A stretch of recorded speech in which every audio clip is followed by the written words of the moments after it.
Week 2 of the NFL season is here. It's Panthers, it's Chargers, and we'll break it all down right here on this Locked On NFL crossover Thursday edition of Locked On Panthers and Locked On Chargers.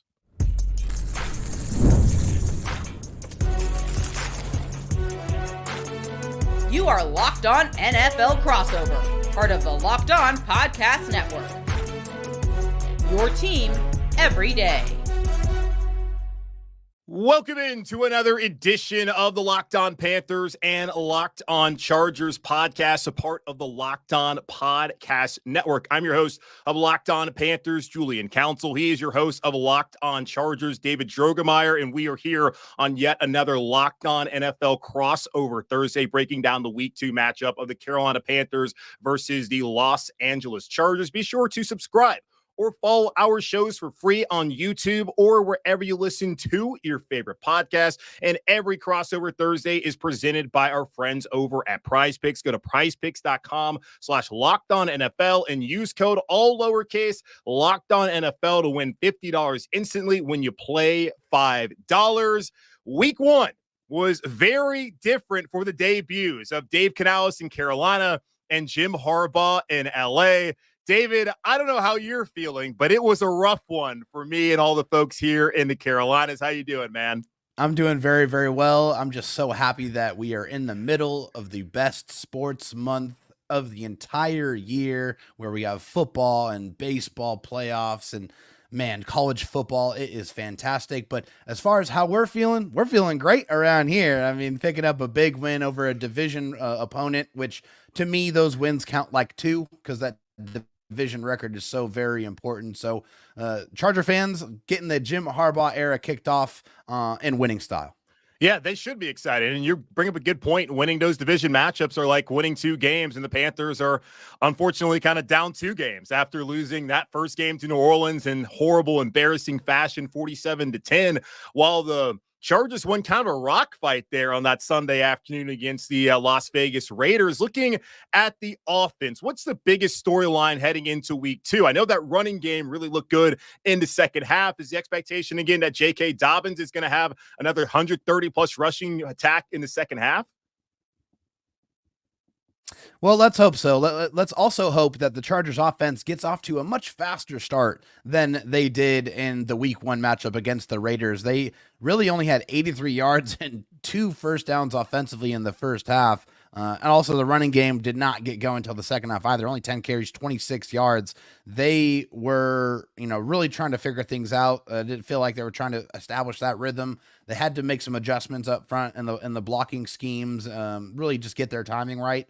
I think at halftime, they really made the necessary adjustments to be able to kick things off. They started to break off bigger runs. They started to complete some passes and string some first downs together. That took some time, but yeah, I think Gus Edwards did okay, but JK Dobbins was the big story in the running game for the Chargers. 10 carries, 135 yards, and that touchdown coming back from a serious injury, the Achilles injury. I think for JK Dobbins, he's proven when he's on the football field and he's healthy, like he is very, very dangerous. So I do feel like the Chargers said they're going to ride the hot hand. I expect that JK Dobbins will get fed early and fed often.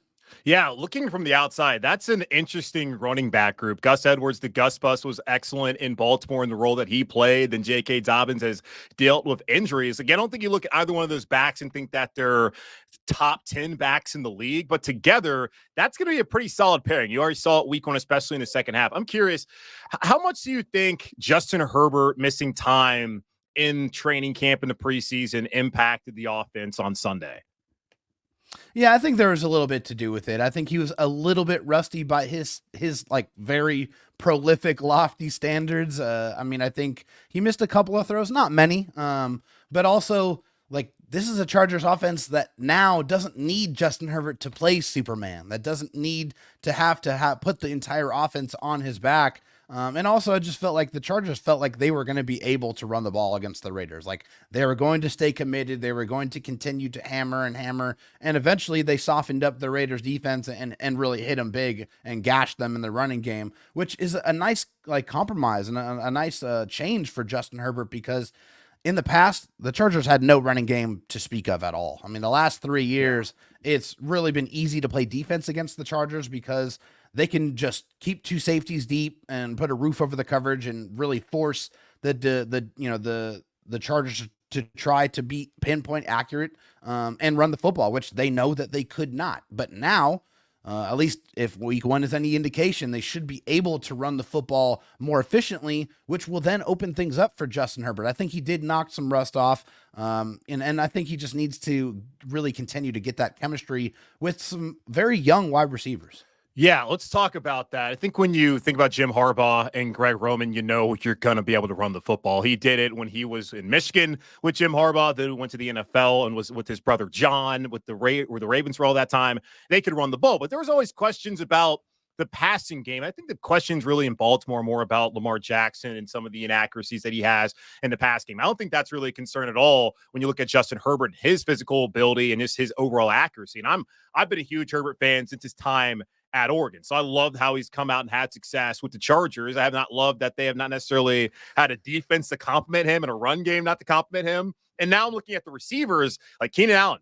He is now a Chicago Bear. You look at Mike Williams. He is now a New York Jet whenever he's going to play at some point this season. Austin Eckler is a Washington Commander. Still weird saying Commanders. Like, who do they have now to be weapons in that pass game? And coming from Carolina, I know we don't have weapons here, but what is Justin Herbert working with nowadays? Yeah, I mean, I actually disagree with you a little bit. I like the physical nature that the Panthers have at wide receiver. I think they have a couple of guys that can go up and get the football if Bryce Young's given time and doesn't throw off his back foot. I mean, that's definitely something that he needs to stop doing. But for the Chargers at wide receiver, I think the two guys that you're looking at, outside of Josh Palmer, who's probably the number one wide receiver, he's kind of I can do a little bit of everything type of guy.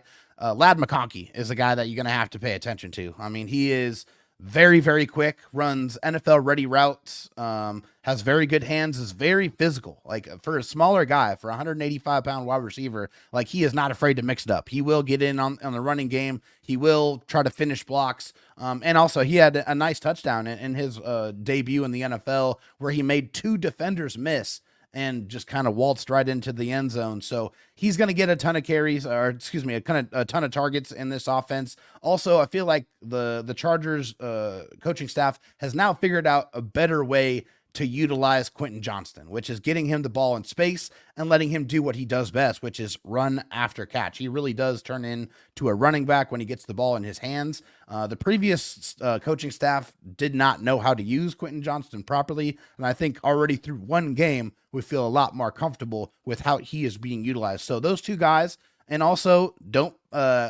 forget about your old friend, Hayden Hurst, the tight end. Yes. Hayden Hurst had a nice catch in that game, a really big explosive reception in there. I think as the weeks go by, he is going to get more on the same page with Justin Herbert.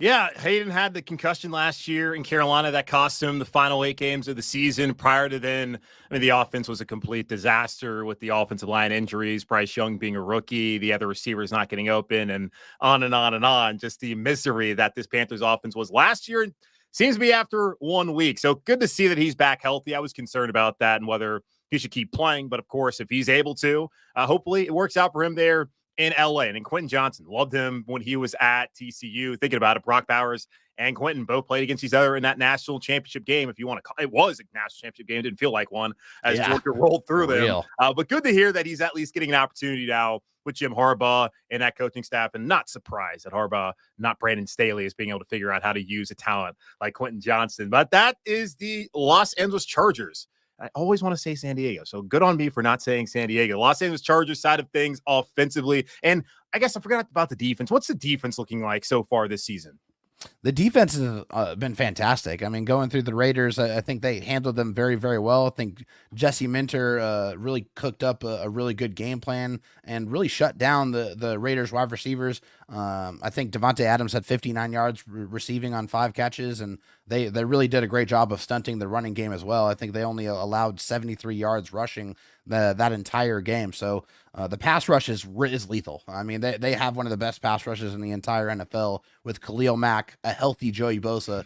And when he's healthy, he's an absolute monster. So having those guys paired with Bud Dupree and Tuli Tuipulotu, they have a nasty pass rush that the Carolina Panthers absolutely have to account for. Yeah, could be a problem for Ike Ekwonu and Taylor Moton, who did not have the best grades according to Pro Football Focus on Sunday in that loss against the Saints. I was looking over at EPA, expected points added. Chargers have the number 4 overall defense after, of course, only 1 week, and the number 1 run defense, something Carolina's going to have to face as they want to run the ball, something they did not necessarily do in that week 1 loss against the Saints. Julian Council, host of Locked On Panthers, David Droegemeier, the host of one of the hosts of Locked On Chargers. We're breaking down the Panthers-Chargers week 2 matchup here in Uptown Charlotte. Can take a quick pause and come back, and I guess we'll talk about these Carolina Panthers and what you can expect from them on Sunday here in just a moment on Locked On Panthers and Locked On Chargers.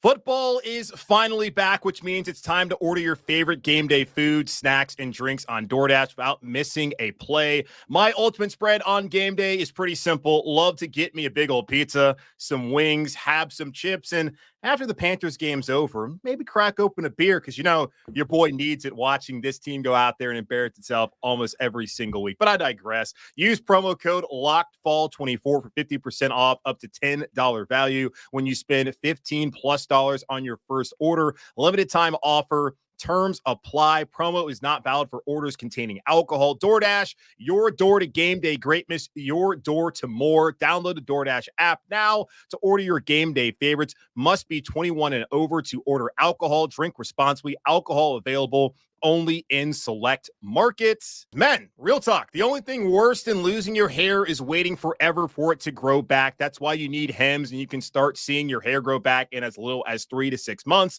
Hims provides access to a range of hair loss treatments that work all from the comfort of your couch. They offer personalized, chewable, oral, spray, and serum treatment options so you can find what works best for you. The process is simple and 100% online. Just answer a few questions and a medical provider will determine if treatment is right for you. If prescribed, your treatment is sent directly to your door. Hims has hundreds of thousands of trusted subscribers. So if you feel like you're losing a part of yourself with your hair loss, get Hims and get your confidence back. Start your free online visit today at hims.com/LockedOnNFL. That's HIMS.com/LockedOnNFL for your personalized hair loss treatment options. hims.com/LockedOnNFL. Results vary based on studies of topical and oral minoxidil. Prescription products require an online consultation with a healthcare provider who will determine if a prescription is appropriate. Restrictions apply. See website for full details and important safety information.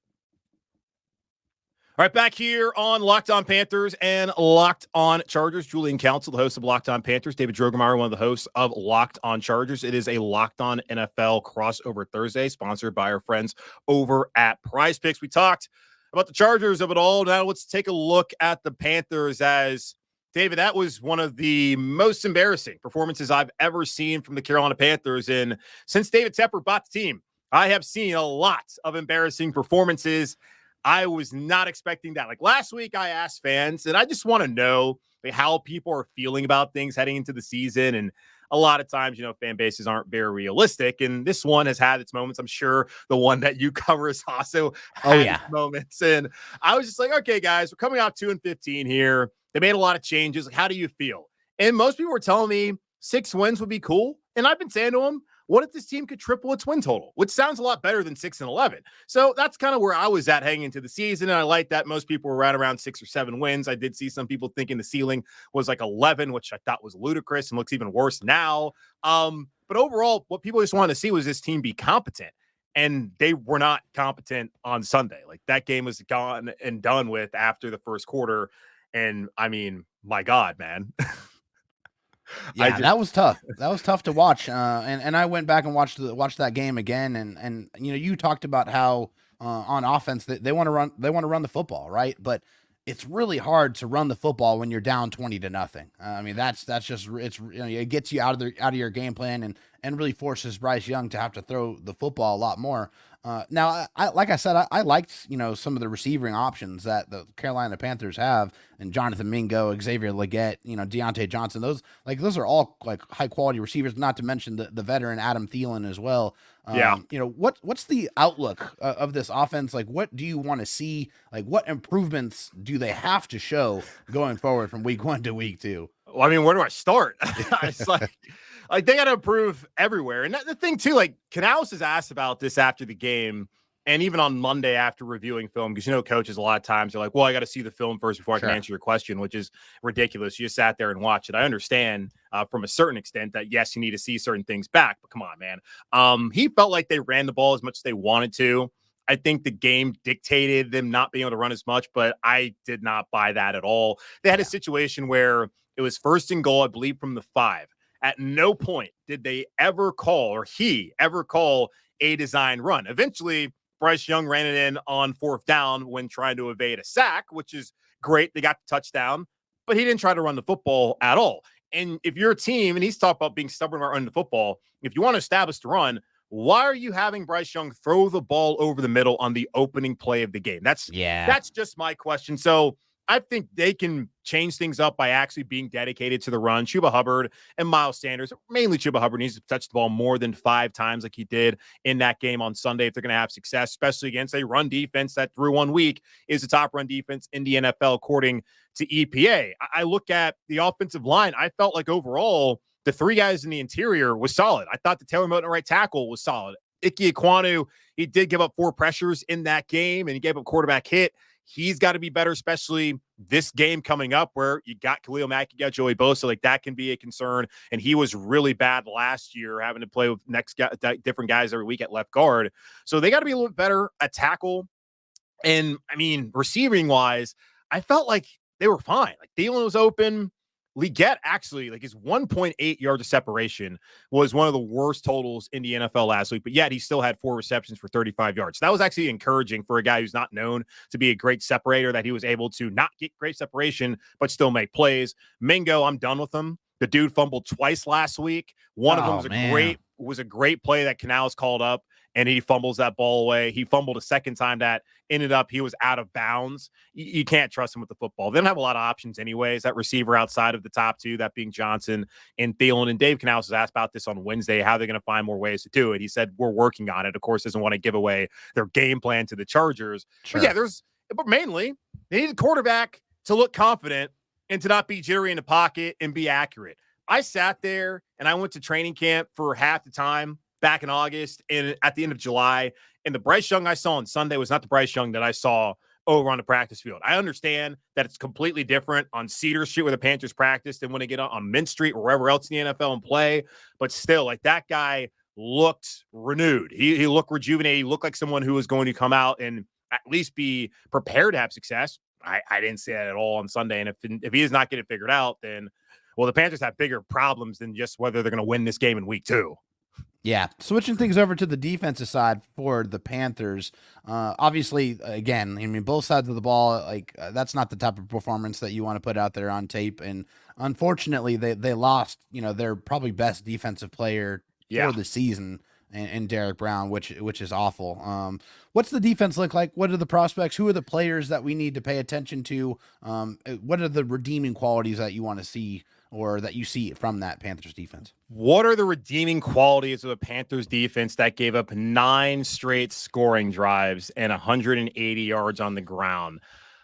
Their number 2 corner, Mike Jackson, who they traded for, he looked actually pretty good. That's been a question throughout the offseason, who was going to play opposite of J.C. Horn. Another redeeming quality is that J.C. Horn didn't get injured. He has missed most of the games he's been active or available for. At least he's missed most of the games in his career so far here in Carolina. So he made it through week 1 last year. He didn't make it through week 1. So that right there are positives for this Panthers defense. Outside of that, I was concerned about this unit coming into the year. And after what I saw on Sunday, I'm even more concerned now that Derrick Brown is out for the season. Like Derrick Brown was out there and they gave 180 yards on the ground. I felt like by bringing in Jadeveon Clowney, who's an upgrade on the edge as far as setting the edge and against the run. Like Brian Burns is a better player, but he's not good against the run. And you're a nerd if you care about that kind of stuff when you look at Brian Burns. But Clowney, it matters. Ajero Vera, the DC, cares about that kind of stuff, and he's an upgrade in that department. They ran away from him all last week because they knew that, they got Echo Leota, DJ Johnson on the other side.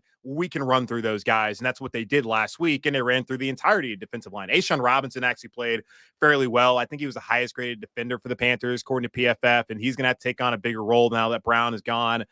Shai Tuttle was a complete embarrassment yet again. That's been an awful signing for this team dating back to last year. And the former general manager and cap guys, Samir Suleiman and Scott Bitter, are to blame for that, as they set up the contract to where they couldn't get out of it after last season, where he did not help them. So I don't have a lot of faith in this run defense based off of last year and what I've seen so far through 1 week of this season. The edge rush is non-existent. Clowney was brought in to be one of those edge rushers, but if you watch his career, he's never really been that kind of ace pass rusher in the NFL. Had a good year last year in Baltimore, but who didn't have a good year last year in Baltimore? And then DJ Wonnum, who they also signed, hasn't been available, and there's no clue when he's going to be available, as he's currently on the physically unable to perform list. So I got a lot of concerns about this Panthers defense moving forward without Brown and moving into this game against the Chargers offense that wasn't great last week, but they can run the ball. You can run the ball. You can dictate the line of scrimmage, things that Jim Harbaugh's known to do from his time in San Francisco, his time at Stanford, and his time most recently at Michigan.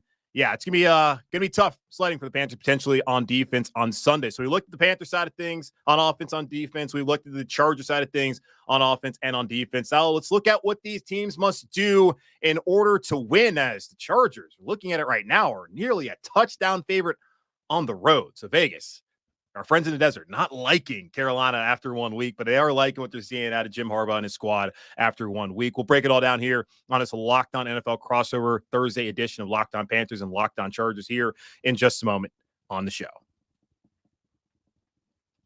You've heard me talk a lot about FanDuel, America's #1 sportsbook. Well, we have something a little different for you today. Now through September 22nd, all FanDuel customers can bet $5 and get a 3-week free trial of NFL Sunday Ticket from YouTube and YouTube TV. Then with a YouTube TV base plan, you'll be able to watch every regular season Sunday afternoon out of market game. All you need is a Google account and a current form of payment, and you can cancel anytime. And right now, I know folks have DirecTV.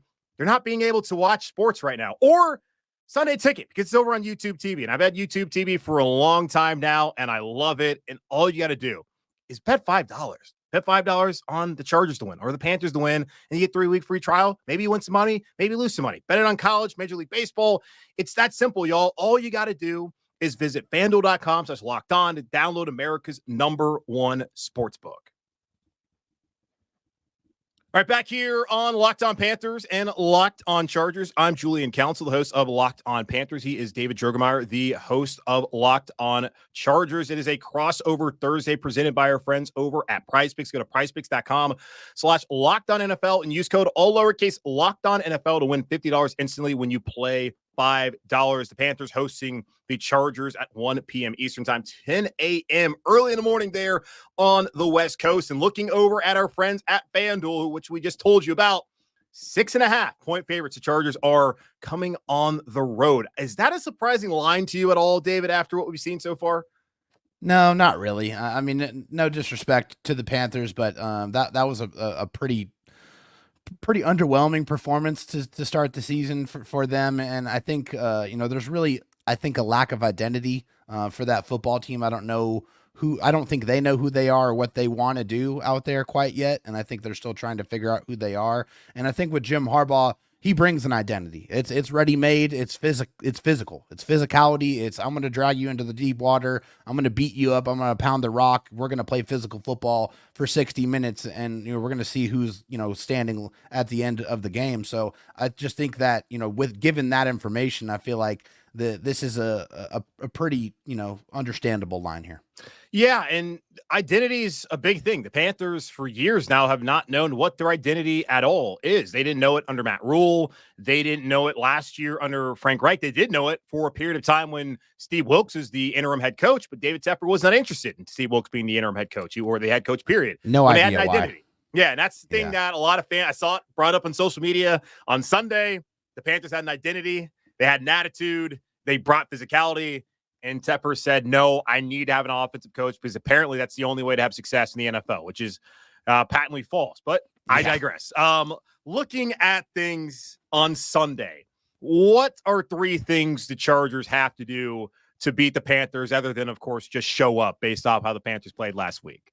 Oh, God. So 3 things that the Chargers need to do. First, find rhythm in the passing game. Second is don't overlook the Panthers. And the third is continue being a fourth quarter team. So finding rhythm in the passing game. Justin Herbert, not a crazy game by his standards, 17 to 26, 144 yards and a touchdown. Took quite a while to get the passing game going, and really, I'd say midway towards the third quarter, that's when they started to kind of click a little bit. Offensive line has to do a better job of handling the stunts and the blitzes. I think the tackles played well, but the interior, the defensive line, interior, the offensive line, definitely struggled a little bit throughout that football game. Don't overlook the Panthers. Just because they had a bad first game does not mean that they're not going to come in here motivated. They guarantee they want to wash the stink of that game off of them, and they want to come in here and try to win a football game. And this feels like a trap game for the Chargers, but they can't have that mentality. You can't overlook any opponent in the National Football League, no matter who it is. You got to show up ready to play and be prepared, and then continue being a fourth quarter team. For the Chargers, it's all been this whole offseason about the fourth quarter finishing periods. It's after practice is done, Jim Harbaugh is, and Ben Herbert, the strength and conditioning coach, extra work after practice, getting that extra work in, trying to be as in top physical condition as they possibly can. So when it gets to the end of the game and they need to be at their best, they have the stamina and then endurance to be able to do that. So that's, what the Chargers have to do if they want to win this football game on Sunday. Man, I just hearing about a trap game in the NFL in week 2 like that. That's some college stuff, man. It's like we're talking about the Texas Longhorns walking into Manhattan, Kansas at like 11 a.m. Central Time for a game like on Fox. Like that's what the Panthers are as far as like their respectability or lack thereof so far in the NFL. And until they're able to establish an identity, that's kind of going to be how people feel outside of this market. And I think even within the market, there's people who feel that way as well. So I don't necessarily disagree with you on any of the keys you put out there for the Chargers. As far as Panthers concerned, they got to take pressure off of Bryce Young. We talked about it earlier. Makes no sense to me how a coach and Dave Canales is going to sit here all offseason long and talk about how he wants to be stubborn about running the football. While they kept Miles Sanders when it would have made sense potentially get rid of him. Maybe not cap-wise, but as far as production-wise, they got out of him last year. Looked like a guy that you could have easily parted ways with if, of course, the cap wasn't existent. Chuba Hubbard was expected to play a big role. They drafted Jonathan Brooks, who's currently on a non-football injury list, can be out for the next at least 3 weeks.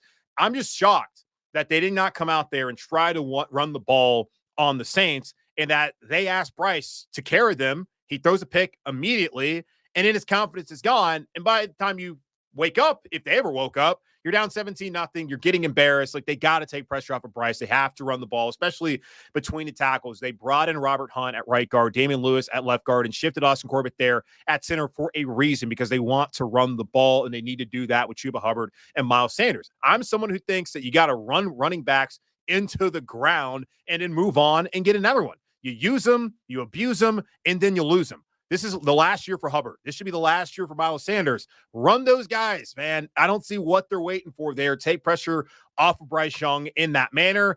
Then on the defensive side of the ball, Derrick Brown's gone. You can't sit here and cry about it. It sucks you're losing your leader, your best player. But guys got to show some pride on that line of scrimmage. They got to be able to stop the run. The Chargers ran the ball extremely well there in the second half of that Raiders game. JK Dobbins, good player. Gus Edwards, good player as well. But it ain't like you're facing off against Alvin Kamara for the second week in a row. This is not Christian McCaffrey, who, God, the Panthers, man, they had Christian McCaffrey once upon a time. This is not one of the top backs, not one of the top. Maybe an underrated backfield that they have there in LA, but you got to be able to show some toughness, be able to stop the run, and be able to control the line of scrimmage. You want to have any chance at winning this game at all on Sunday. And I kind of said it there, show some pride.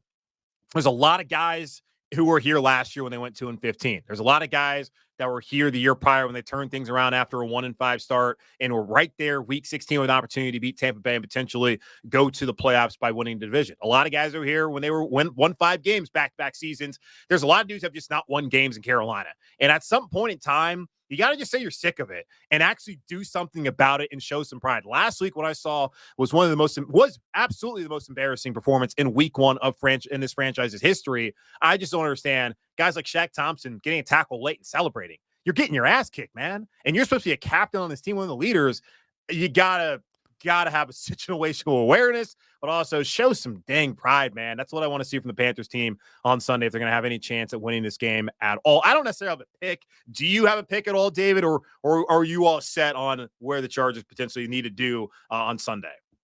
Yeah, I mean, as far as the pick, I mean, I don't know. I'm not going to put a score out there, but I do feel like the Chargers are probably going to win this football game. I just feel like what they're bringing to the table here, offensively and defensively, especially, I think they're a very scary football team, a lot scarier than a lot of people gave them credit for going into this season, because they have some connectivity from the back end with Derwin James and Alohi Gilman to the front end with Khalil Mack and Joey Bosa, and even in the middle with Denzel Perriman, Deion Henley. They have some players at every level of this defense, and on offensively, they're going to run the rock. They are going to bleed the clock in this football game. They're going to try to stay ahead of the sticks, probably going to pop play action when they can, but I'm not going to put a score out there, but I do feel like the Chargers are going to win this one.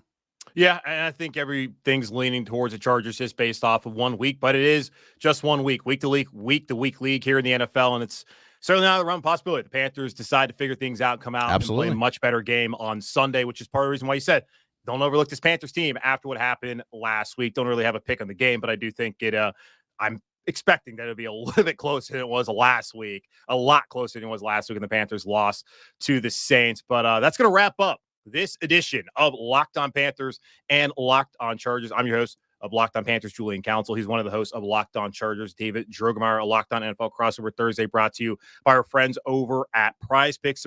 Subscribe or follow both our shows for free on YouTube or wherever you listen to your favorite podcast. And check us out again on Friday as we'll be breaking down more of this week 2 matchup here in the beautiful city of Charlotte between the Panthers and the Chargers. Until then, take care, and we will talk to y'all